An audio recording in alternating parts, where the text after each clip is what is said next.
E se eu te dissesse que o tempo teve um começo, mas aquele que criou o tempo não teve começo algum? Imagine por um instante olhar para um relógio e perceber que suas marcações, segundos, horas, eras, nasceram de uma decisão. Agora imagine que existe alguém que não precisa desse relógio para existir. Essa é a pergunta que guia nossa jornada hoje. Como Deus existiu antes da criação do mundo? É uma pergunta que atropela nosso raciocínio comum. Tudo o que conhecemos tem origem. Um filho nasce, uma cidade surge, uma ideia aparece. E ainda assim, a Bíblia nos apresenta um Deus que não entra na fila do começar. Ele já é. Não se trata apenas de longevidade extrema, como dizer que viveu bilhões de anos. Trata-se de uma qualidade diferente de existir. Chamamos essa qualidade de aceidade. Deus existe por si mesmo, não porque algo o causou, nem porque precisa de circunstâncias favoráveis. Em Êxodo 3,14, Deus revela a Moisés um nome que aponta para essa autoexistência. A expressão comumente traduzida como "eu sou" é uma declaração de identidade absoluta, não uma reação a algo externo, mas a uma existência que não depende de causa criada. Quando lemos o Salmo 92, encontramos uma afirmação que soa como um eco dessa mesma verdade. Antes que os montes nascessem e antes mesmo de formar a terra, de eternidade a eternidade, Deus é. Essa linguagem tenta comunicar o incomunicável. Não que Deus viveu por muito tempo, mas que ele habita uma realidade onde antes e depois são categorias diferentes das que conhecemos. Isaías 40:28 complementa essa perspectiva ao lembrar que o Senhor não se cansa nem se fatiga, que seu entendimento é insondável, uma maneira de dizer que a limitação temporal simplesmente não o afeta. Saber disso não é abstrato nem inútil. Muda o modo como nos vemos e compreendemos o mundo.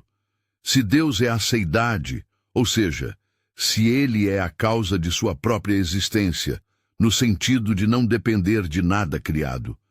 Isso significa que o universo é contingente. Podia não ter existido, mas também significa que se existe, existe por propósito, porque aquele que é a própria plenitude escolheu criar. A criação não nasce de falta, como se o Criador precisasse preencher um vazio. Ela nasce de abundância, de comunicação, de uma vontade que transborda. Talvez o passo seguinte seja inevitável. O que entendemos por eternidade? É comum confundir eternidade com muito tempo, como se tratasse de um relógio que gira sem parar. Mas eternidade, biblicamente, não é a extensão indefinida de tempo. É uma qualidade diferente de existência.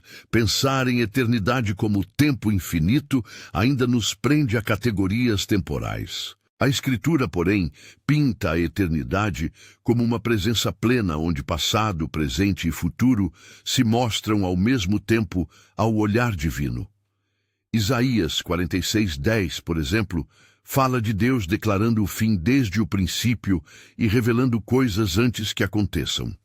Isso não é misticismo que nega a sequência dos eventos. É a afirmação de que o olhar de Deus abrange o todo da história de maneira distinta da nossa, sem ser limitado por suas etapas. Pense em uma tapeçaria vista de muito perto. Você enxerga fios, nós, padrões locais. Agora imagine que alguém sobe uma escada para observar a tapeçaria inteira. A imagem que para você era fragmentada se revela como unidade. Deus não está acima no sentido espacial, mas a metáfora ajuda. Ele vê o conjunto com clareza que não destrói a realidade das partes. Essa diferença entre ver o conjunto e viver as partes nos ajuda a entender como Deus pode ser verdadeiramente eterno e, ao mesmo tempo, agir dentro do tempo sem incoerência. Antes de seguirmos adiante, preciso fazer uma pausa breve. Se essa pergunta te surpreende ou te incomoda, deixe nos comentários o que você pensa. Já havia considerado a ideia de um Deus fora do tempo? Se este tema toca você, curta o vídeo. A conversa que estamos começando aqui merece continuarmos juntos. Retomando, se o tempo é uma das coisas criadas, então antes tem um sentido distinto. Gênesis 1:1 afirma de maneira simples: no princípio, Deus criou os céus e a terra. A frase coloca Deus antes do princípio. Não nos conta o onde do pré-princípio, porque a Escritura evita descrever Deus em categorias espaciais, mas deixa claro quem é primeiro. Não há espaço, tempo ou matéria que determine a existência divina. Isaías 46:10, já citado, lembra que Deus declara o fim desde o início. Isso mostra que aquilo que chamamos futuro está presente ao conhecimento divino. Não estamos descrevendo um relógio com mais ponteiros, estamos descrevendo uma realidade onde a sequência não é como a nossa. A psicologia humana tem dificuldade com isso. Somos criaturas sequenciais. Primeiro aprendo a andar, depois a correr, primeiro nascemos, depois envelhecemos. Então, imaginar uma existência não sequencial é quase uma sobrecarga cognitiva. As Escrituras, porém, oferecem pistas que nos auxiliam a atravessar essa barreira mental. Um desses sinais é a revelação progressiva do nome divino, do tetragrama IKWH no Antigo Testamento, até o uso que Jesus faz da expressão "eu sou" nos Evangelhos. Em João 8, por exemplo, Jesus se apresenta de modo que remete à auto-identidade divina, e os ouvintes compreendem a referência. João 1, mais explicitamente, abre com uma afirmação esclarecedora. No princípio era o Verbo, e o Verbo estava com Deus, e o Verbo era Deus. Essa declaração coloca o Verbo, o Logos, no território da eternidade. O Verbo não surge, ele participa da vida divina desde sempre. Quando lemos João 1,14, que o Verbo se fez carne e habitou entre nós, somos confrontados com um mistério prático e pastoral. O Eterno entrou no tempo. A encarnação é a encruzilhada onde o Eterno escolhe viver a condição humana. Não é uma perda da divindade do Filho. É uma entrada livre e voluntária no espaço e no tempo, para que a comunhão entre Deus e humanidade possa ser restabelecida de dentro da história. Chamar isso de mistério não é um pedido para desistirmos de pensar. É um convite a reconhecer que nem todas as coisas divinas se encaixam em nossos esquemas. A doutrina da Trindade se apresenta como chave para o entendimento de por que o Criador, estando em si mesmo completo, ainda assim criou. Não é que Deus seja solitário e precise. Antes, dentro da própria vida divina, a comunhão. Pai, Filho e Espírito convivem em perfeito amor. João 17, na oração de Jesus, revela um diálogo contínuo entre o Filho e o Pai, uma relação de autoridade e de comunhão que antecede a criação. Quando Paulo fala sobre os misteriosos conselhos de Deus que se cumpriram em Cristo, ele não está sugerindo que Deus foi movido a agir por necessidade, mas que desde antes da fundação do mundo havia um plano de redenção, um propósito amoroso. Para explicarmos a Trindade sem reduzir a profundidade, precisamos de termos simples. Não estamos falando de três deuses, nem de três modos mutáveis de uma mesma pessoa. A Trindade é o modo como a Escritura apresenta um único Deus em três pessoas distintas que se relacionam. Cada pessoa é plenamente Deus, e a relação entre elas é a fonte do amor. Pense em uma dança entre três pessoas perfeitamente coordenadas. A beleza da dança não vem da solidão, mas da comunhão. A criação é como o gesto dessa comunhão tornando-se visível, uma saída de algo que já é relacionamento em Deus, uma expressão do seu ser. Essa ideia tem implicações práticas. Se o amor não começa na criação, então a criação é, de certa forma, uma celebração do amor que já existia. A vida humana, com todas as suas dores e belezas, é chamada a entrar nessa história de amor. Não somos acidentes, somos chamados. Efésios 1:4 mostra que, em Cristo, fomos escolhidos antes da fundação do mundo. Essa linguagem Pode assustar se lida de maneira fatalista, como se escolhas humanas fossem meras marionetes. Mas entender a eleição à luz da soberania amorosa de Deus e da responsabilidade humana é diferente. Deus planejou um caminho de reconciliação e chamou pessoas a participar dele, sem retirar delas a capacidade de responder. Ao mesmo tempo em que afirmamos esse plano eterno, a Escritura mantém um equilíbrio tenso e pastoral. 1 Pedro 1,20 diz que Cristo foi conhecido antes da fundação do mundo, mas o mistério dessa revelação culmina em atos históricos, na encarnação, na morte e na ressurreição. A pré-temporalidade do plano não torna irrelevantes os acontecimentos da história. Ao contrário, mostra que os eventos históricos têm significado cósmico. A cruz não foi um improviso, foi a convergência do eterno no concreto para resgatar o humano. É aqui que devemos cuidar das palavras para não deslizar para conceitos que a Escritura não apoia.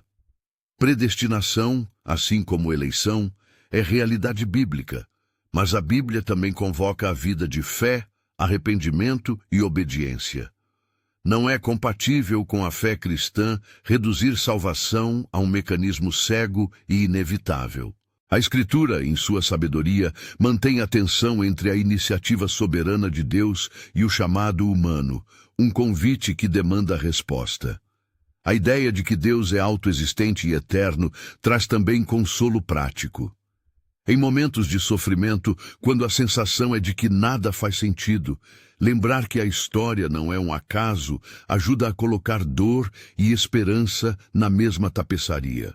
Salmo 139 destaca a intimidade com a qual Deus conhece cada nossa parte. Romanos 8:28 nos lembra que mesmo nas coisas que nos ferem, Deus opera para o bem daqueles que o amam. Isso não transforma o sofrimento em algo desejável, mas assegura que ele não é um desvario sem propósito. Voltando à questão filosófica e teológica central, como pensar em antes de tudo isto? A palavra antes, que usamos no cotidiano, não significa o mesmo quando aplicada ao Deus Trino. Quando a Bíblia fala em antes, ela está insistindo menos num marcador cronológico completo e mais numa prioridade existencial. Deus existe por si. Ele é fundamento e origem. Dizer que ele existiu antes da criação é uma forma de afirmar que não há nada que explique ou necessite a sua existência. E por isso, tudo que existe tem sua origem nele. Se isso parece abstrato demais, volte ao concreto. João 1 coloca o Verbo na vanguarda da história. O Verbo era, estava com Deus e era Deus. A encarnação, João 1,14, é quando o Verbo assume a condição humana. A partir desse ponto, a eternidade de Deus se encontra com o tempo humano de maneira decisiva. E quando lemos as palavras de Jesus em certas passagens, percebemos que ele não está apenas falando do propósito humano. Ele revela que sua identidade participa daquela verdade eterna. Em Apocalipse 1, 17 e 18, por exemplo, o Cordeiro que ressuscitou declara: "Não temas, eu sou o primeiro e o último."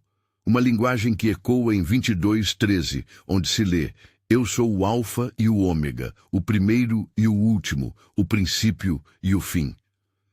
Esses títulos deixam claro que aquele que entra na história humana não perde sua transcendência. Ao contrário, ele a revela em termos que os seres humanos podem compreender. A tensão que surge a partir daqui é profunda. Se o eterno se faz temporal, como exatamente essa transição acontece sem que a essência divina seja diminuída? Como aquilo que é absoluto se comunica com o finito sem perder nada da sua eternidade? Há várias tradições teológicas que exploram essa passagem, usando termos como preexistência do Filho, união hipostática e encarnação. Mas antes de mergulharmos em conceitos técnicos, devemos manter firme a simplicidade pastoral. Jesus é o encontro do eterno com o humano, o ponto onde o antes toca o agora. A antecipação da redenção antes da criação é outro fio que atravessa essa tapeçaria. Em Efésios 1:4, Paulo afirma que Deus nos escolheu em Cristo antes da fundação do mundo. 2 Timóteo 1:9 ressalta que essa escolha é segundo o propósito e a graça que nos foi dada em Cristo Jesus, não por obras. E 1 Pedro 1:20 testemunha que Cristo foi manifestado nos últimos tempos por amor. Juntas, essas referências descrevem um plano que é simultaneamente eterno e histórico, eternamente pensado, historicamente realizado. A criação, assim, não foi um experimento, foi o palco escolhido para revelar e concretizar o propósito redentor que havia no coração de Deus desde sempre. Mas se Deus planejou antes e age dentro do tempo, por que o mal ainda aparece? Por que há sofrimento e lágrimas se o propósito é eterno? Não é tarefa simples responder a isso com toda a exatidão. A Escritura reconhece a gravidade do mal e ainda assim não o justifica. A soberania divina não é sinônimo de indiferença. A revelação cristã afirma que Deus entra no próprio cerne do sofrimento humano, mais claramente na pessoa de Cristo que sofreu e foi tentado, e que a história segue em direção a uma consumação que trará justiça e reparação. O plano eterno inclui uma resposta ao mal, não o nega, mas promete vitória final. Enquanto consideramos essas grandes verdades, surge uma pergunta prática que muitos carregam em silêncio. Se Deus existe antes do mundo e me conhece antes de eu existir, o que isso significa para a minha identidade? Em termos práticos, significa que seu valor não depende do seu desempenho, da sua utilidade ou da opinião alheia. Se Deus planejou a redenção em Cristo antes mesmo de fundar o mundo, então o seu ser tem fundamento em algo que antecede toda contingência. Essa é uma afirmação profunda de propósito e dignidade. Você não é um acidente na história. Você é um ser chamado para participar de um propósito eterno. À medida que avançamos nesta conversa, queremos manter a clareza e a reverência. Evitar especulações não fundamentadas é uma exigência do método bíblico. A Escritura revela o que é necessário para a salvação e para compreender a Deus de modo que possamos amá-lo e servi-lo. Quando o texto fala de elementos como antes, eternidade e preexistência, ele o faz de maneira a conduzir à adoração, não à confusão. E aqui nos aproximamos de uma encruzilhada que merece uma pausa meditativa. Já estabelecemos que Deus é autoexistente, aceidade, e que a eternidade é uma qualidade diferente de nossa concepção temporal. Já vimos que o Verbo estava com Deus e era Deus, e que a encarnação é o ponto em que o Eterno assume o tempo. Já mencionamos que a Trindade, sendo comunhão eterna, é a raiz do amor que se expressa na criação. Mas resta uma pergunta de grande intensidade prática e teológica. Como é possível que aquilo que jamais teve começo entre em um processo que tem começo e fim sem que algo essencial se perca? Em outras palavras, como o eterno habita o efêmero sem contradição? Ainda há outro problema entrelaçado. Se Deus estabeleceu o plano da redenção antes da fundação do mundo, que papel a liberdade humana desempenha nesse plano? A tensão entre a iniciativa divina e a responsabilidade humana precisa ser honrada. A resposta bíblica não é simples nem unilateral. Ela se move através de paradoxos que a tradição cristã chamou de misteriosos. E é exatamente nesse ponto que nosso estudo deve aprofundar, porque as respostas apressadas geram más conclusões, seja de fatalismo, seja de autojustificação. Falaremos em seguida sobre como os teólogos patrísticos e reformados pensaram essa relação entre eternidade e encarnação, sobre termos como preexistência do Filho e união das naturezas em Cristo, e sobre o modo concreto como a Igreja pratica essa verdade diante do sofrimento humano. Veremos também como textos como Apocalipse 1 e 22, ao aplicarem títulos eternos a Cristo, ajudam a ligar a afirmação da eternidade à esperança da consumação final. Mas antes de seguirmos por essa trilha técnica, vale uma reflexão devocional. Imaginar o Deus Trino não como um arquiteto solitário, mas como uma comunhão perene de amor que escolhe compartilhar sua vida, revela algo do caráter de Deus que muda nossa relação com Ele. Saber que a eternidade de Deus é relacional e que essa relação é amor faz uma diferença pastoral imensa. O ato criador, visto assim, não é um decreto distante, mas uma expressão do desejo divino de multiplicar alegria, de gerar filhos e filhas com quem compartilhar glória. Essa visão transforma o sentido de propósito. Viver não é meramente cumprir regras, mas entrar numa história de amor que antecede e transcende a história. Contudo, há nuances. A Escritura nunca transforma essa beleza em uma garantia automática de que tudo será fácil aqui e agora. Há batalha, lágrimas e o clamor por justiça.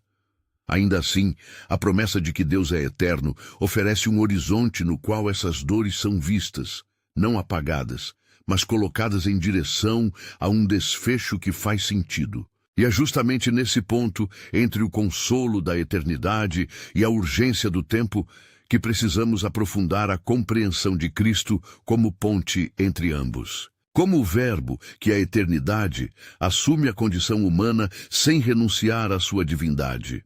Qual é a implicação prática disso para o crente que vive na ansiedade, no arrependimento, na busca por sentido? Como a comunhão trinitária se manifesta de modo que possamos experimentá-la em nossas relações humanas, em nossas escolhas, em nossa perseverança? Essas perguntas nos conduzem às raízes do cristianismo prático e teológico e merecem uma exploração cuidadosa que combine exegese bíblica com sensibilidade pastoral. Enquanto nos preparamos para entrar nessa próxima etapa, mantenha em mente aquilo que já foi firmemente estabelecido. Deus não começou, Ele é. O tempo começou, Ele o criou.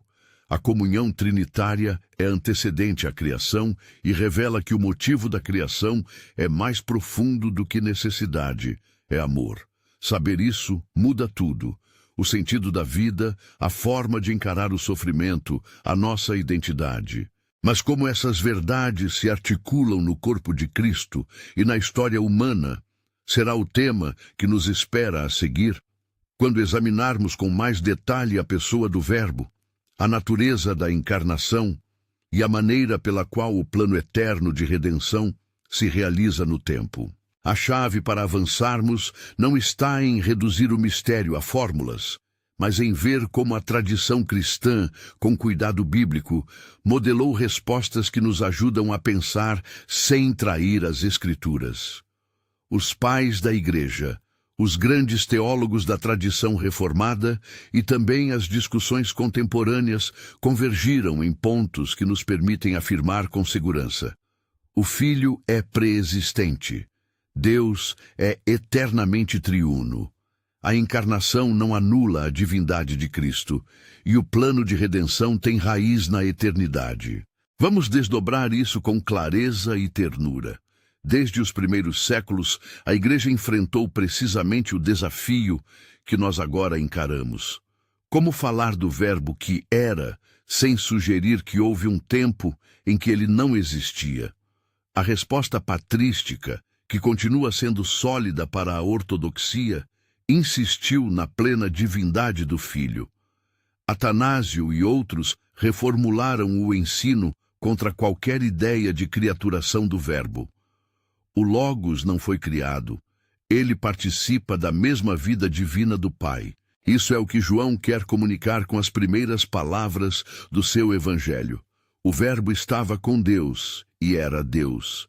Não se trata de uma construção filosófica isolada, mas de uma afirmação teológica que protege tanto a transcendência divina quanto a realidade da encarnação. Na história da teologia, também encontramos clarificações sobre como o eterno pode assumir o temporal sem perda de identidade.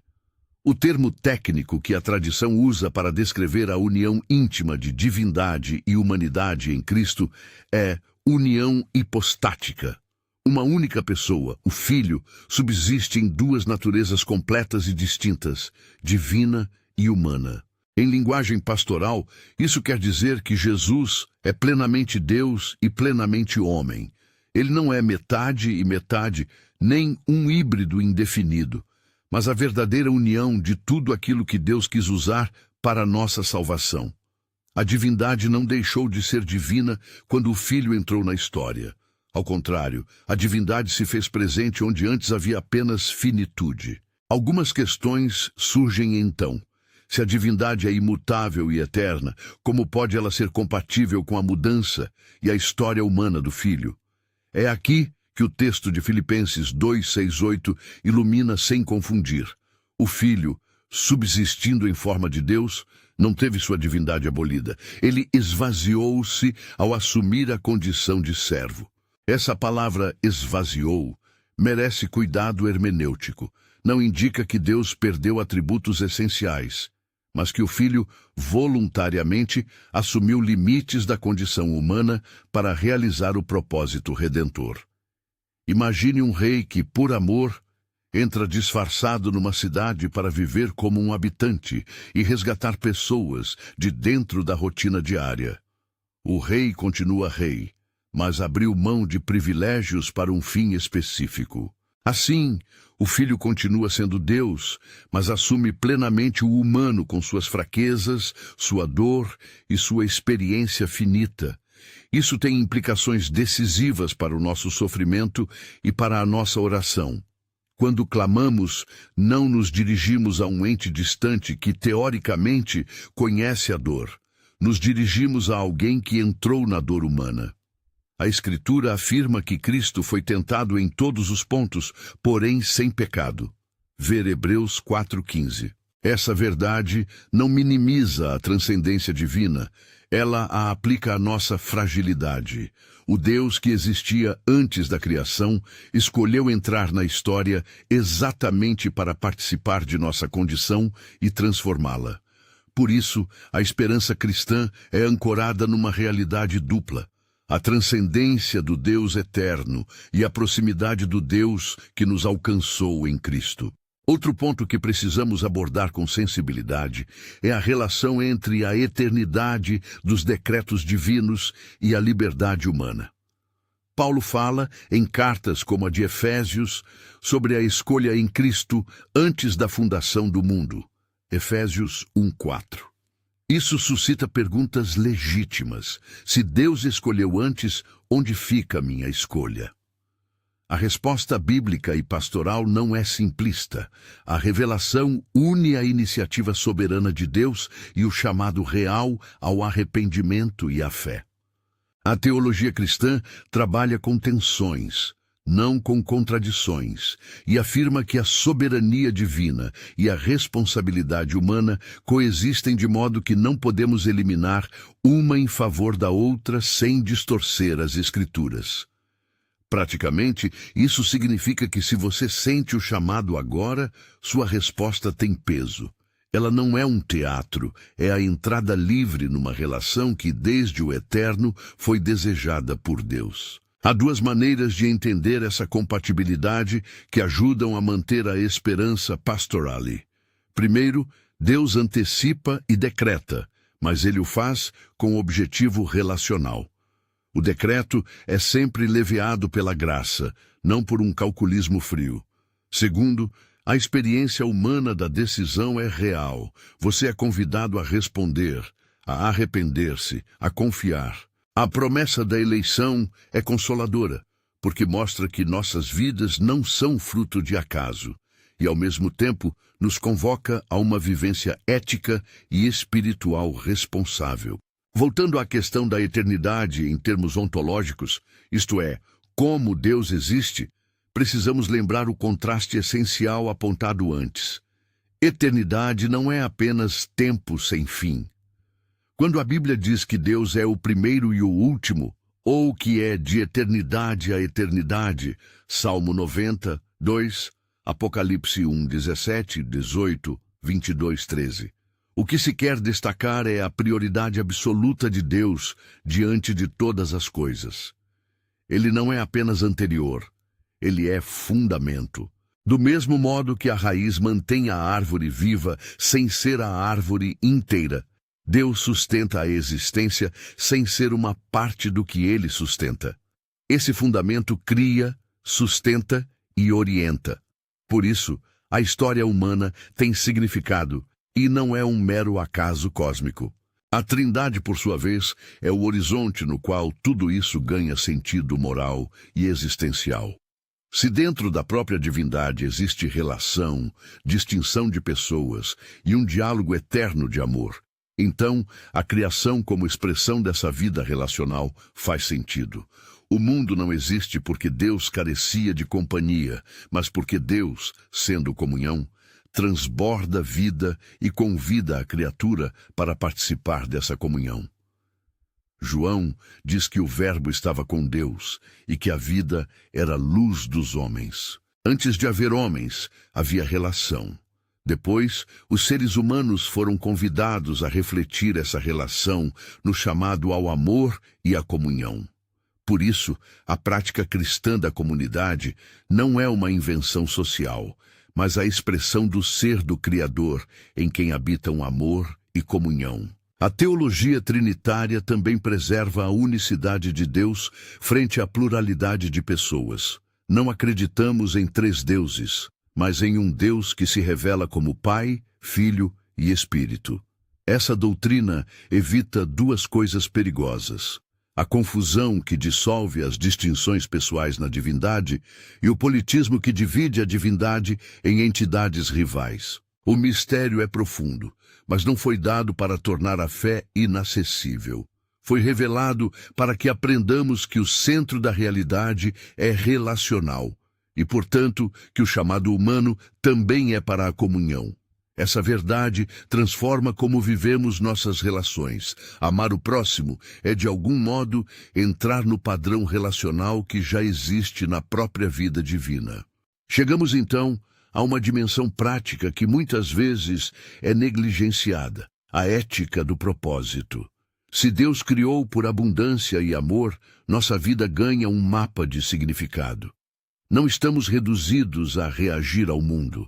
Somos convidados a participar do gesto criador, seja cuidando da criação, seja estendendo vida aos marginalizados, seja sendo agentes de reconciliação. A teologia prática que nasce daqui não é legalista, é participativa. Você participa do plano eterno quando imagina a sua fé não apenas como caminho para escapar da realidade, mas como vocação para transformá-la. O tema do mal que já foi tocado merece ainda uma palavra. O fato de Deus prever e decretar não anula a gravidade das escolhas humanas e das consequências do pecado. A Escritura é honesta em expor o pecado e as suas ramificações. Ao mesmo tempo, a história da redenção revela que Deus trabalha para reverter o mal, sem anular a liberdade moral que o tornou possível. A cruz de Cristo é a resposta suprema. O Senhor, que existia antes de todas as coisas, entra na história para confrontar o mal, para sofrer com as vítimas e para inaugurar um novo começo. Essa é a razão por que a cruz e a ressurreição são centrais. Eles mostram que o Eterno se comprometeu com o tempo para curar, purificar e restaurar. No terreno da pastoral, qual é então a aplicação imediata? Primeiro, seu valor pessoal não depende do que você produz. Se Deus o escolheu em Cristo antes da fundação do mundo, Efésios 1:4, sua identidade tem um alicerce que não é o reconhecimento social, nem o seu desempenho. Segundo, o sofrimento não é absurdo. Ele entra numa história que tem um desfecho redentor. Romanos 8:28 não promete o bem imediato em todas as circunstâncias, mas assegura que Deus é capaz de guiar a história para um bem último daqueles que o amam. Terceiro, a missão cristã é convidar outros a experimentar essa verdade, uma missão que é tanto pessoal quanto comunitária. Agora, devemos voltar um pouco à questão teórica, mas sem perder a tonalidade pastoral. Como os teólogos patrísticos e reformados articulam a encarnação sem violar a imutabilidade divina. Os pais insistiam na identidade absoluta do filho com o pai. Os reformadores, como Calvino, ressaltavam a soberania eterna de Deus e, ao mesmo tempo, a necessidade de uma experiência pessoal do perdão. Juntas, essas vozes lembram que a doutrina não é um jogo abstrato, mas uma âncora para a fé. Quando afirmamos que Cristo preexistia, não estamos apenas defendendo um ponto doutrinário. Estamos garantindo que o sacrifício na cruz é significativo cósmica e eternamente, porque é o próprio Deus quem assume e transforma a condição humana. Uma imagem que ajuda sem confundir. Pense num artesão que planeja uma casa. O projeto existe antes da construção. O desejo do artesão antecede a obra. Mas quando ele entra na construção com as próprias mãos, sua presença ali não destrói o projeto. Antes, ela confirma-o. Do mesmo modo, o Filho estava presente no propósito eterno e o confirmou ao entrar plenamente na história. Essa não é uma explicação final. Nenhuma analogia pode conter Deus, mas ajuda a manter o equilíbrio teológico. Eternidade e historicidade não são opostas, são dimensões que se encontram em Cristo. Antes de encerrar, preciso reafirmar algo que não pode ser perdido. O caráter relacional da eternidade é o que dá chão para nossa esperança e sentido para nossa ação. Se Deus existia antes do mundo por si mesmo, e se dentro de Deus já havia amor que se expressou em criação, então a vocação humana é refletir essa comunhão em palavras e gestos. Isso transforma o modo como trabalhamos, amamos e enfrentamos a adversidade. A vida cristã, assim, é resposta e participação.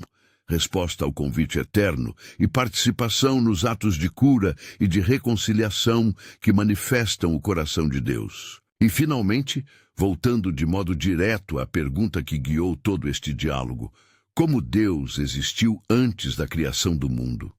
A resposta bíblica, resumida e reverente, é esta: Deus existe por sua própria natureza. Ele é autoexistente. Ele não teve começo, nem depende de nada criado. Essa autoexistência se revela como eternidade, que não é um tempo muito longo, mas uma qualidade de ser em que passado, presente e futuro são conhecidos por Deus de maneira não sequencial como a nossa.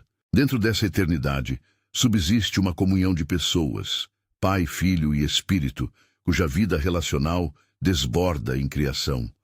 O Filho, o Verbo, não foi criado. Ele preexistiu e, por amor, entrou no tempo na pessoa de Jesus Cristo, unindo em si a plenitude divina e a condição humana para realizar a redenção. O plano de salvação que envolve você foi pensado nessa eternidade e cumprido na história.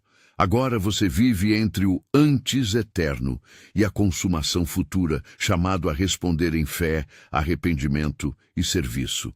Se essas palavras mexeram com algo em você, se há dúvidas em que deseja cavar mais fundo, ou um coração que sente o chamado para confiar, permita-se um momento de silêncio interior e depois uma atitude concreta. Leia trechos bíblicos mencionados. Salmo 92, Êxodo 3:14, Isaías 40:28, João 1:14, Filipenses 2:6-8, Hebreus 4:15, Efésios 1:4, 1 Pedro 1:20, Apocalipse 1:17-18, 22:13, Romanos 8:28, com um coração que busca não apenas entendimento, mas encontro. E se você deseja continuar caminhando neste estudo, aprofundando passagens e aplicando tudo isso à vida diária, inscreva-se no canal e junte-se à nossa comunidade de estudo. Aqui exploramos a teologia com reverência e aplicamos a fé com cuidado pastoral. E queremos caminhar com você.